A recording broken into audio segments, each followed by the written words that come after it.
Wabarakatuh. Jadi saya di Mahat Tafiz Al-Mursyidin nak update proses tambak tanah.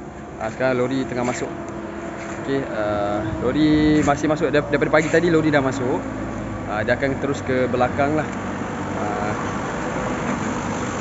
Ada lagi lori akan masuk selepas ini, tuan-tuan puan-puan. Alhamdulillah, inilah yang tuan-tuan puan-puan, para dermawan, ibu ayah yang berwakaf tanah, satu lori ataupun satu lot RM100 bersamaan dengan satu lori inilah.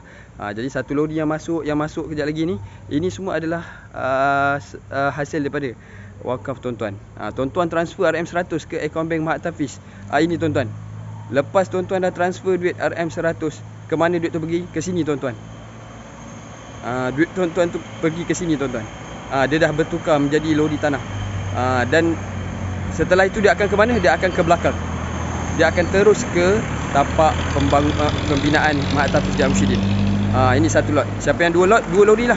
Siapa yang 10 lot, 10 lori. Duit-duit tuan-tuan semua dah ditukar kepada tanah. Masya-Allah tuan-tuan puan-puan. Masya-Allah, ganjaran dia berkekalan sehingga bila-bila. Walaupun kita telah meninggal dunia, walaupun kita telah tiada lah kat dunia ni, tapi ada satu lot saham kita dekat sini. Ada dua lot saham kita dekat sini. Satu lot maksudnya satu lori tanah. Ada tanah kita dekat sini. Satu lot.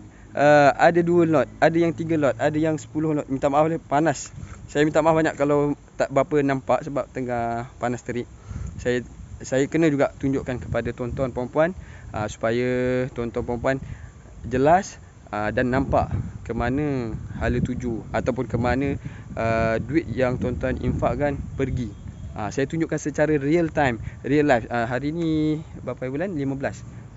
Hari ni 16 hari bulan. Hari ni 16 hari bulan, jam 2.10 petang. 16 hari bulan 4 2025. Kita dah lancarkan kempen ni bermula 8 Januari 2023. 8 Januari 2023 lagi kita dah lancarkan kempen tambak tanah sehinggalah ke hari ini 16 April 2025 tuan-tuan puan-puan. Masih ada berbaki lagi beberapa lot. Tuan-tuan puan-puan, rebutlah peluang ni. Selagi kita masih hidup, kita rebut peluang ni segera. Sebab apa tuan-tuan puan-puan? Mereka yang telah pergi, sama ada ibu ayah kita dan sebagainya, orang yang telah pergi ni, jika Allah beri mereka peluang untuk hidup semula, tuan-tuan puan-puan, perkara pertama sekali yang mereka nak lakukan adalah bersedekah. Bukan solat, bukan ibadah-ibadah solat sunat dan sebagainya, tapi bersedekah. Maksudnya sedekah ni sangat-sangat membantu kita di alam sana. Ini satu lot. Okey, siapa yang dah transfer 100 RM100 tuan-tuan puan-puan dah bertukar jadi tanah, dah masuk ke tahfiz, tapak tahfiz di belakang. Dah selesai tuan-tuan. Saham akhirat tuan-tuan dah ada di sana. Kami hanya menguruskan saja. Tuan-tuan puan-puan, inilah saham tuan-tuan puan-puan. Kami hanya menguruskan saja. Kami tak dapat apa-apa pun daripada tanah yang tuan-tuan wakaf ni. Kami tak dapat komisen ke apa, tak ada. Langsung tiada tuan-tuan puan-puan.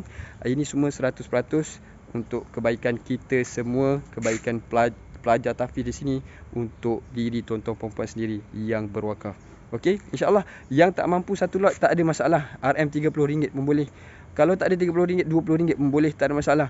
Kalau ustaz, saya tak ada duit langsung nak membantu, tak ada masalah. Tuan-tuan puan-puan boleh berdoa.